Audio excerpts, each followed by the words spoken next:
Well, the next record that comes out, I think, may surprise some people. It's going to be two pieces, one of which people have heard a lot about, and one of which people have heard virtually nothing about. One of them is the one that won the Pulitzer Prize, the double sextet.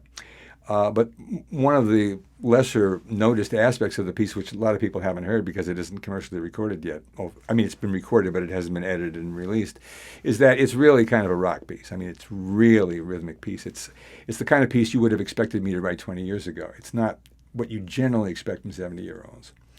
And when I got done with it, I thought, well, why not really write a piece for rock instruments? I particularly love the electric bass and the way you can write things down in the lower register that snap, crackle, and pop the way they could not on a classical bass, even if you're playing pizzicato. So I got the idea, and then I got an offer from the Manchester International Festival. Would you write us a rock and roll piece? We want to play it in a big hall, along with Kraftwerk playing. I mean, doing what they do. And I said, sure. As a matter of fact, it was on my mind. And so two times five is basically for five musicians playing against recording of themselves, or it could be 10 players. And two electric guitars, one electric bass, one drum kit, one piano. And the players are from Bang on a Can. What's interesting is that two of the guitar players, one of them is Mark Stewart, who's their regular Bang on a Can guitar player, but who is also the music director and the regular lead guitar for Paul Simon. So Mark is a rock and roll musician. Mark is a classical musician.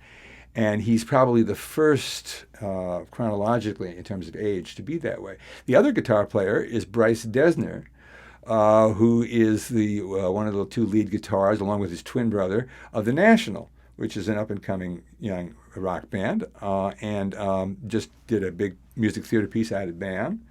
And Bryce, as opposed to his brother Aaron, does everything by ear and great player. Bryce went through Yale School of Music, so he can read. So he could read this piece and make it sound like rock and roll, because when he's now playing my music, he is playing rock and roll.